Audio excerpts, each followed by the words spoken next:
कि बहुत सारे ऐसे अध्याचन थे जो न्यू पेंशन स्कीम लागू होने के बाद, उस योजना के लागू होने के बाद उन लोगों को तैनाती मिली। अध्याचन पहले से था, नियुक्ति की प्रक्रिया उनकी लगभग पूरी हो चुकी थी, लेकिन केवल वह अपनी सर्विस ज्वाइन नहीं किए थे। ऐसे लगभग 70,000 शिक्षक थे, सरकारी कर्मचारी थे और शिक्षकों की संख्या इसमें ज्यादा थी। उन सबको हमने ओल्ड पेंशन स्कीम के साथ जोड़ करके उन्हें भी हम लोगों ने लाभान्वित करने का काम किया है। यह पता नहीं कि वह कौन सा जश्न मनाया जा रहा था रामलीला के मैदान पे, कि नहीं हमें पुरानी पेंशन नहीं चाहिए इसलिए हम सब लोग इकट्ठा हो गए। ये तो असत्य बात है, सदन को मुद्दा दिया जा रहा है। तो सुना आपने, ये बवंडर विधान परिषद में मचा हुआ है, जहां पर ओल्ड पेंशन स्कीम यानी ओपीएस को लेकर के, यानी पुरानी पेंशन को लेकर के बवाल मचा है। बवाल में आज सीएम योगी आदित्यनाथ भी कूद पड़े और जवाब दे डाला कि हमने जिसको चाहा था उसको पुरानी पेंशन स्कीम का लाभ दिया है। समाजवादी पार्टी और बसपा शासनकाल के लोग हैं जो उस दौरान सरकारी नौकरियों में आए थे और उन्हीं सरकारों का खामियाजा ये सरकारी कर्मचारी भुगत रहे हैं और इसी वजह से इन्हें पुरानी पेंशन का लाभ नहीं मिल रहा है। चलिए हम आपको पूरा विस्तार से बताते हैं कि आखिर माजरा क्या है। दरअसल उत्तर प्रदेश विधानसभा सत्र की कार्रवाई चल रही है। सरकार ने अपना बजट भी पेश कर दिया है और इसी दौरान मुख्यमंत्री योगी आदित्यनाथ आज विधान परिषद की कार्रवाई में सम्मिलित होने पहुंचे हुए थे, जहां वो सवालों के जवाब दे रहे थे। 2 दिन पहले समाजवादी पार्टी के विधान परिषद के सदस्य डॉक्टर मान सिंह यादव ने ओपीएस को लेकर के बड़ा सवाल सरकार से पूछा था। ये कहा था कि सरकार नई पेंशन स्कीम के लाभ बताए, अगर वो लागू कर रही है तो। बड़े पैमाने पर सरकारी कर्मचारी, शिक्षक प्रदर्शन कर रहे हैं, सरकार से पुरानी पेंशन मांग रहे हैं, तो आप पेंशन क्यों नहीं देते। उन्होंने ये भी कहा कि सरकार बड़ी राष्ट्रवादी बनती है, वो अर्धसैनिक बलों को भी पुरानी पेंशन नहीं दे रही है। कारण क्या है। डॉक्टर मान सिंह यादव के इस सवाल के बाद बारी थी सरकार के जवाब की, जिसका सभी को इंतजार था और जवाब देने खुद उत्तर प्रदेश के मुख्यमंत्री योगी आदित्यनाथ आए। मुख्यमंत्री योगी आदित्यनाथ ने साफ तौर पर कहा कि हमारी सरकार ने पुरानी पेंशन स्कीम से लोगों को लाभान्वित किया है, हम करते भी आ रहे हैं, लेकिन जो लोग 2005 के बाद भर्ती हुए थे, जब समाजवादी पार्टी और बसपा की सरकार रही, उस दौरान लोगों के खाते नहीं खुलवाए गए और इस वजह से उन्हें पेंशन का लाभ नहीं दिया जा पा रहा है। हमारी तरफ से पूरा प्रयास रहा है कि हम सरकारी कर्मियों को पुरानी पेंशन स्कीम से लाभान्वित कर सकें और हम कर भी रहे हैं। दरअसल ये पूरा बवंडर विधान परिषद की कार्रवाई के दौरान उठा था, जब डॉक्टर मान सिंह यादव ने कई सारे सवाल पूछे थे और उन्हीं सवालों में सबसे अहम सवाल था पुरानी पेंशन स्कीम का। इस पेंशन स्कीम के साथ साथ उन्होंने ये भी कहा था कि अगर सरकार की नई पेंशन स्कीम से और सरकार के जवाबों से सरकारी कर्मी खुश हैं, जैसा जवाब आया है, तो बीते दिनों रामलीला मैदान में लाखों की संख्या में सरकारी कर्मचारी इकट्ठा क्यों हुए थे। वो पेंशन बहाली की मांग क्यों कर रहे थे, वो भी नई नहीं पुरानी पेंशन की। अगर सब खुश हैं तो पुरानी पेंशन सरकारी कर्मी मांग क्यों रहा है। सरकार को एक बार जरूर सोचना चाहिए। सरकार को यह सोचना चाहिए कि अगर नई पेंशन स्कीम के फायदे होते तो सरकारी कर्मी पुरानी पेंशन स्कीम क्यों मांगता।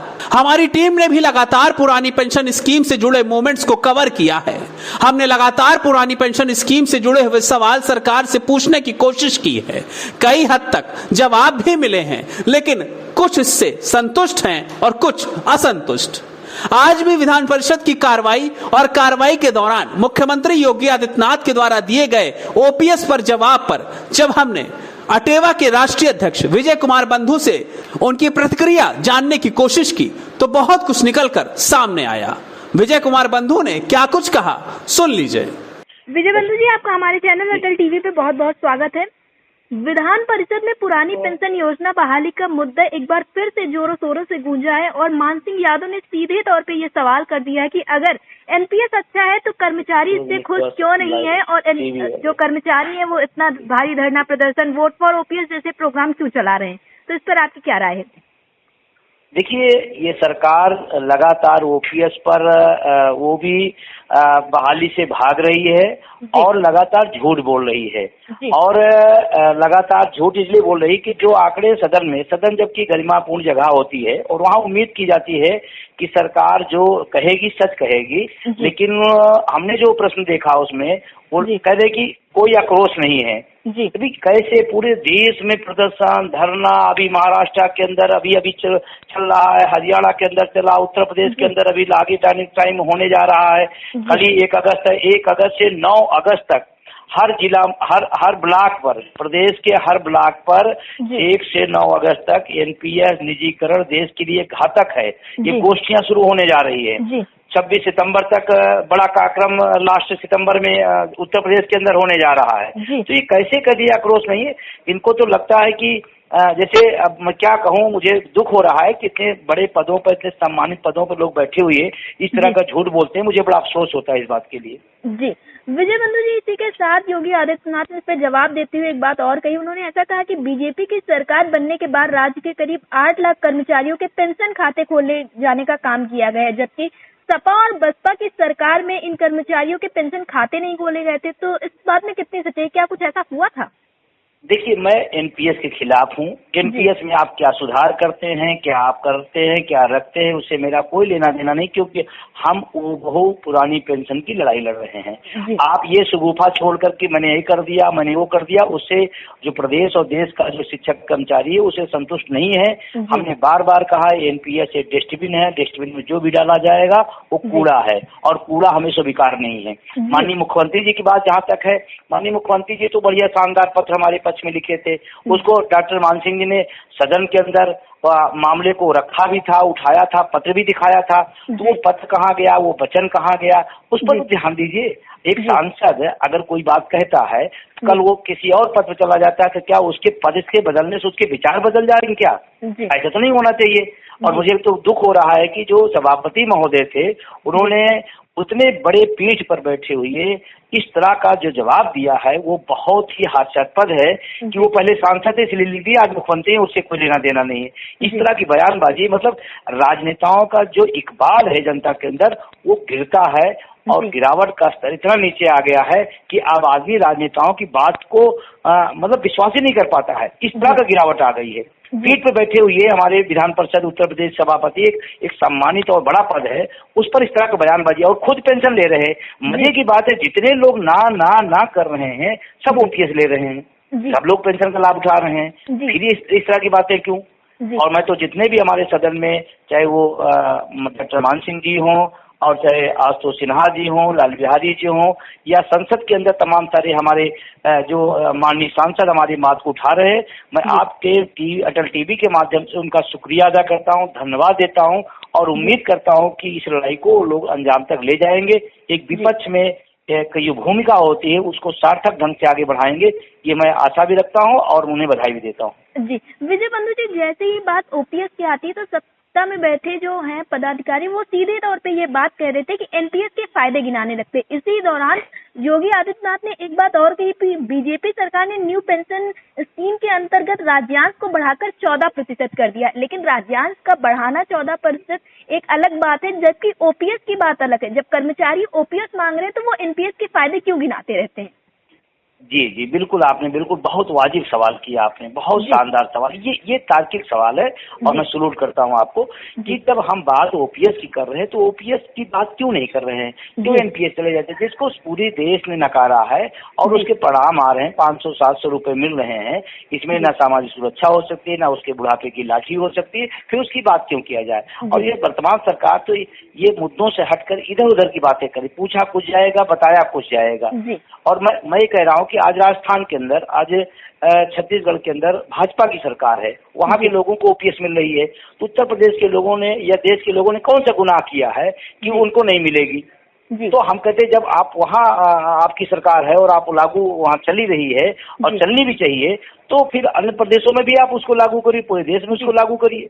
जी और रही बात अभी एक और मैं आपको जानकारी दे दूं, लोग बार बार कहते हैं अभी नीति आयोग के वित्त सचिव साहब ने एक बात कहा, अभी जो आंकड़े आ रहे हैं सरकार के आंकड़े हैं, टोटल पेंशन पर जो खर्चा होता है जीडीपी का 4%, उसमें हम नहीं हैं, मतलब उसमें राजनेता है, उसमें और लोग हैं, और तरह की पेंशन है, तो 4% जीडीपी का अगर सामाजिक सुरक्षा के रूप में बुढ़ापे के दौर में दिया जाता है तो कोई बहुत बड़ी बात नहीं, जिसमें आप खुद मलाई खा रहे हैं, तो ये बहुत बड़ा। और 19% आयकर से पैसा मिलता है, उसमें अधिकांश सरकारी कर्मचारी है जो ईमानदारी से अपना टैक्स देता है, तो जो अपना ईमानदारी टैक्स देता है उसका भागीदारी क्यों नहीं होनी चाहिए? तो इस तरह की मतलब बेतुकी बातें, बेपैर सिर की बातें करना और अधिकारियों के मुंह से आप अपनी बात कहवाना, ये कुछ नहीं है। और मैं भी जो सरकारें, जो चुनाव आने वाले, निश्चित रूप से वहाँ पर इसका आक्रोश दिखेगा और हम वोट की चोट का आगे बढ़ाएंगे। जी, जिस तरह से योगी आदित्यनाथ ने जवाब दिया था मानसिंह जी की सवालों का, उसमें ये साफ तौर पर निकलकर सामने आया था विजय बंधु जी कि 2005 के बाद के जो कर्मचारी हैं वो अब ओपीएस की उम्मीद छोड़ दे, उनकी बातों से ऐसा समझ में आ रहा था। तो आप लोगों ने आगे ये क्या रणनीति बना रखी है, क्या इस जवाब के बाद आप लोग अब क्या कुछ करने वाले हैं? जब हमारे देश के क्रांतिकारी, हमारे देश के तमाम सारे नौजवान आजादी की लड़ाई लड़ रहे थे, तो अंग्रेज भी यही कहा करते थे कि आजादी नहीं मिलेगी, सेम ही लाइन हुआ करती थी। और कुछ अधिकारी उस दौर में चमचागिरी भी करते थे, चापलूसी भी करते थे, लेकिन आजादी मिली ना, इसी देश में आजादी मिली ना। फिलहाल ओपीएस को लेकर की लड़ाई लगातार जारी है। सरकारी कर्मियों की तरफ से साफ तौर पर यह कहा जा रहा है कि जब तक पुरानी पेंशन नहीं मिलेगी तब तक हम अपनी लड़ाई लड़ते रहेंगे। लोकसभा चुनाव के दौरान भी भारतीय जनता पार्टी ने यह जरूर देख लिया होगा कि सरकारी कर्मियों की नाराजगी उसे झेलनी पड़ी है। पोस्टल बैलेट के वोट में भारतीय जनता पार्टी कई जगहों पर पिछड़ती हुई नजर आई थी। ये पोस्टल बैलेट के वोट सरकारी कर्मियों की तरफ से ही डाले जाते हैं और सरकारी कर्मियों ने चुनाव से पहले ये जरूर कहा था कि हम वोट उसी को देंगे जो हमें पुरानी पेंशन देगा। फिलहाल विजय कुमार बंधु और लगातार विधान परिषद की कार्रवाई के साथ साथ सरकारी कर्मी अब सड़क पर उतर करके प्रदर्शन करने को तैयार हैं। बीते दिनों हरियाणा में इसके नजारे भी हमने देखे थे कि किस तरह से सरकारी कर्मियों ने काले कपड़े पहनकर सरकार के खिलाफ पेंशन मांगने का काम किया था और कहा था कि हमें पुरानी पेंशन दी जाए।